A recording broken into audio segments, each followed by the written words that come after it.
Per molts, fins l'any passat, la figura d'Eduard Toda era un gran desconegut, que gràcies a l'any Toda vam tenir l'oportunitat de redescobrir, que a tots ens va fascinar, ens va enganxar. I estic convençuda que enguany passarà exactament amb el doctor Frias, amb el metge i pediatre Alexandre Frias i Roig. Avui en volem parlar amb el coordinador d'aquest any Frias, el doctor Eduard Prats. Doctor, benvingut, bona tarda. Bona tarda. I també ens acompanya un altre dels membres d'aquest comitè organitzador de l'any Frias, com és Andreu Pujol. Benvingut i bona tarda. Any Frias, doctor Frias, així a grans trets, i ara hi aprofundirem. Però qui va ser el senyor Frias? Va ser un metge que va néixer a finals del segle XIX en aquesta ciutat i que després d'estudiar medicina i magisteri i passar per l'Ametlla de Mar es va establir a Reus i des del primer moment va decidir dedicar-se a fer la medicina dels infants, cosa que en aquella època no era habitual perquè els metges atenien indistintament persones adultes i nens. Que això en parlàvem abans, dèiem, un metge, quina era la tècnica, aleshores? A més edat, més dosi de medicament i ja s'ha acabat?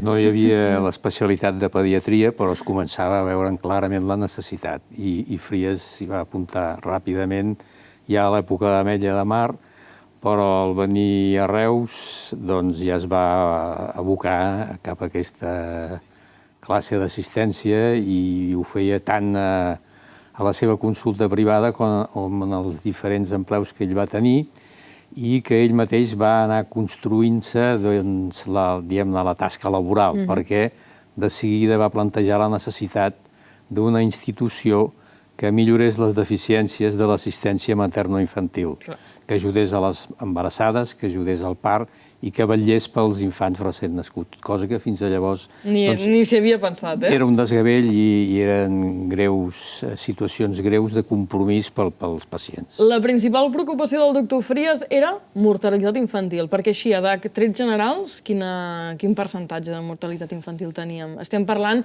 de finals de 1800, principis de 1900, perquè ens situem. A primers del segle XX, o sigui, 1900, la mortalitat infantil a l'estat espanyol i també a Catalunya era d'un 20% dels nens morien en el primer any de vida. 20%. Un de cada 5. Un de cada 5. I s'ha pogut demostrar que la tasca del doctor Frias a la ciutat, a través de l'Institut de Puricultura i Gota de la Llet, va aconseguir que aquesta mortalitat anés a la baixa, sent la més baixa de tot l'estat espanyol, fins a arribar a l'any 35, un any abans de la guerra, que estava xifrada amb un 3,5%. És a dir, que gràcies a la seva labor passem d'aquest 20% de mortalitat infantil a un 3,5%, que la diferència és abismal, és dràstica. Situem-nos, però, en aquell moment. La majoria morien en el part, per infecció, en el cordó umbilical, i vosaltres expliqueu una anècdota relacionada amb el doctor Frias que em sembla com molt identificativa del que passava a l'època. Com es tallaven aquests cordons umbilicals? Aquesta és una anècdota facilitada per una persona de l'Ametlla de Mar que explica que la seva tia àvia havia viscut l'època en què el doctor Frias, a l'arribar a l'Ametlla de Mar com a metge general, allí no hi havia pediatria i diferenciació, es va donar compte que un 30% dels nanos que naixien a l'Ametlla de Mar, al voltant d'aquella època del 1902, es morien en els primers dies del postpart, el que se'n diu mortalitat perinatal. Els metges no assistien als parts, per tant, no podia saber què passava. Els feien les llevadores, no? Els parts eren les llevadores, que no oblidem que eren llevadores amateurs, eren gent de veïnes que ajudaven a la partera, no? I va aconseguir que el deixessin assistir als parts i en pocs parts es va donar compte de quina era la causa de la mortalitat perinatal, d'aquesta mortalitat tan alta. I era que a l'Ametlla de Mar, poble de pescadors, moltes d'aquestes llevadores estaven netejant el peix amb les tisores... Eren peixateres, no? Eren peixateres, al pòsit o a les botigues, i després, quan les avisaven, corre, que la Quimeta o la Pepeta s'ha posat de part, doncs corrien a ajudar amb tota la seva bona voluntat i quan havien de tallar el cordó umbilical el tallaven amb les tisores que portaven penjades.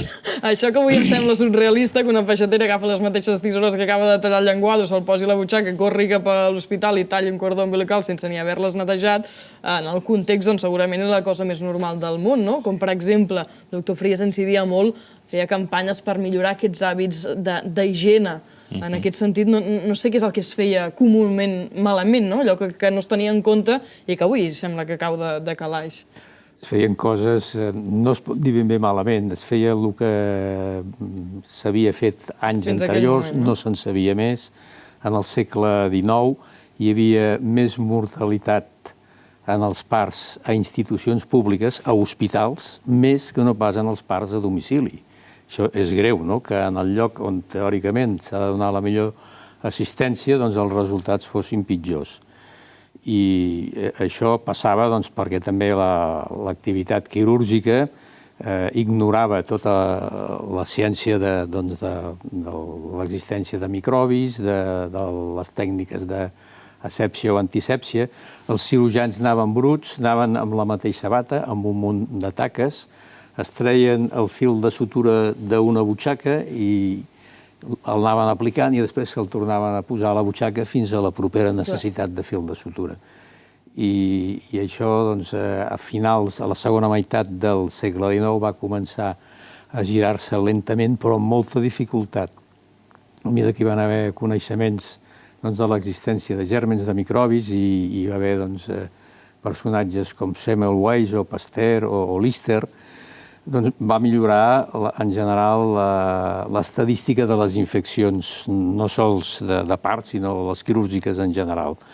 I uns pocs anys després, ja en ple segle XX, amb un Fries que s'havia preocupat sempre, ja des de l'època d'estudiant, pels parts i per l'assistència a les mares i a les criatures, que era, a més, un individu molt llegit, que estava al corrent de totes les tècniques d'antisèpsia, va procurar ajudar a que no hi haguessin més infeccions puerinatals, que eren una de les causes principals de mortalitat. Que es fixava en el que feien els metges, però també el que feia menció ara, no? A les mares, en aquells consells que se'ls havia de donar a les mares en el dia a dia, amb coses que no tenien en compte, com per exemple netejar-se les mans abans de canviar uns bolquers o donar pit en lloc del biberó, perquè les condicions que hi havia en aquell moment amb el biberó no són com les que d'avui.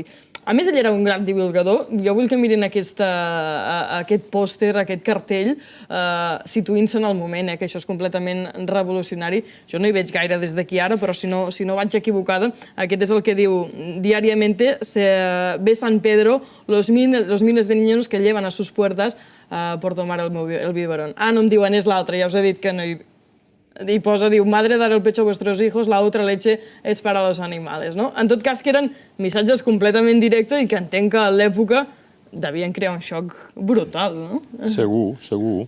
Però a ell no li importava. Ell se sentia en possessió d'una veritat, era una persona molt generosa, molt entregada, no era gens autoritari, però, diguéssim, en aquest terreny ell era una columna, ho tenia molt clar.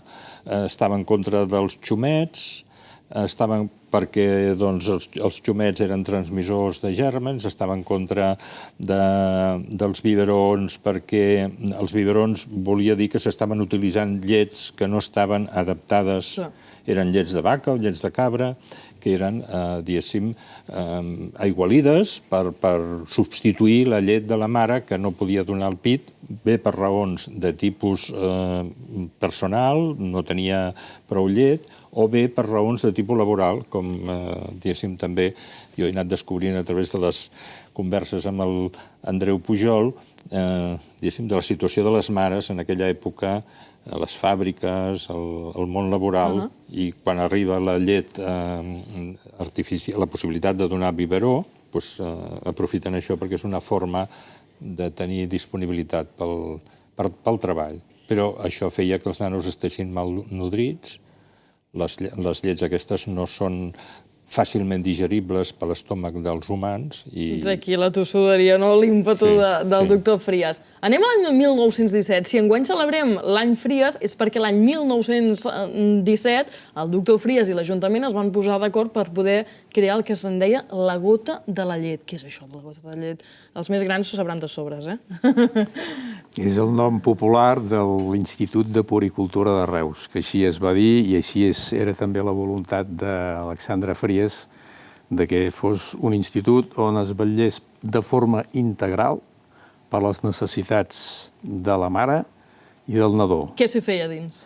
Doncs primer s'aconsellava a les mares, se les controlava a les etapes finals de l'embaràs. Quan hi va haver servei de ginecologia se l'enviava que les vegés el ginecòleg i un cop s'havia produït el part, doncs se les orientava sobre la lactància materna, que és l'única que ell indicava, amb tota justificació, per la colla de beneficis tant per la mare com pel nen que comporta la lactància natural. Que calia usar algun complement alimentici per arribar allà on no arribava la llet natural, doncs es feia bé en quantitat o bé en qualitat. Frías va ser també tan treballador i tan llançat que es va posar a produir complements dietètics per la llet materna. I així va fer iogurts, kèfirs, reculls, complements que fabricava a la gota de llet i que eren els precursors de l'actual alimentació infantil que marques de força anomenada i de multinacionals potents ara distribueixen, però que llavors no existien. I gràcies a Frías es va poder millorar l'alimentació per tots els nadons, pels que feien lactància materna, pels que prenien biberó perquè les mares no podien donar la lactància, i tots ells se'n van poder beneficiar de la producció de Frías. De fet, una de les coses que més m'ha cridat a mi l'atenció del doctor Frías és que trobo que ell tenia com una visió molt transversal del que és la salut, molt més enllà de qüestions mèdiques que ara hem anat esmentant. Ell, per exemple, introdueix les inspeccions o les visites mèdiques a les escoles o introdueix la gimnàsia, l'educació física en el curs escolar, que fins aleshores el que jo pensava s'havia fet gimnàstica tota la vida a l'escola, doncs no, resulta que no, i és gràcies al doctor Frías, no? O que l'hospital tingués un departament exclusivament dedicat als més petits, no? Per tant, ell sempre va com aquest pas endavant i diu el primer és estar sa, no? I després ja anirem en aquestes qüestions mèdiques. En fi, a mi se m'acaba el temps, podríem estar parlant del doctor Frías hores, però com que tenim tot un any per davant ja ho anirem fent a poc. El que sí que els volia acabar preguntant és per aquest any Frías, no? Quines són aquelles activitats que no ens podem perdre? Per exemple, l'exposició del museu, que ja està en marxa, per cert, cada divendres Canal Reus Televisió, des del passat i fins d'aquí 3 divendres més, és a dir, aquest, el següent i l'altre, vostès a la tarda poden anar al Museu de Reus, allí trobaran una càmera de Canal Reus a televisió amb la nostra companya Marta Pons, on podeu posar, doncs això, els vostres records, les vostres explicacions sobre qui va ser el doctor Frías. Aquelles activitats que no ens podrem perdre, doctor? Bé, durant l'any hi haurà exposicions itinerants, les unes es faran a Reus, a l'Arxiu Municipal, a la Facultat de Medicina, a la Biblioteca Xavier Amorós, al Centre de Lectura, i altres d'aquestes exposicions itineraran per l'Ametlla de Mar, per Salou, per Tarragona, etc. Pensem que aquestes són activitats... I Hospitalet. I després, evidentment, durant l'any hi ha un seguit de conferències al Centre de Lectura, a la Facultat de Medicina, al mateix Arxiu Municipal, diguéssim que van descobrint diverses facetes d'aquest personatge tan, diguem-ne, tan complet, perquè, com cal recordar, era un bon assistencial, però era molt bon pedagog i també era un gran investigador. Doctors, jo els agraeixo moltíssim que hagin vingut. Els dèiem, tindrem temps d'anar desgranant qui va ser el personatge del doctor Frías a través de totes aquestes activitats. Gràcies per venir i els espero en una altra ocasió. Que vagi molt bé. El doctor Frías, d'aquells personatges que ja els dic, a mesura que anem entrant en qui va ser, cada vegada ens anirà enganxant més. Nosaltres ara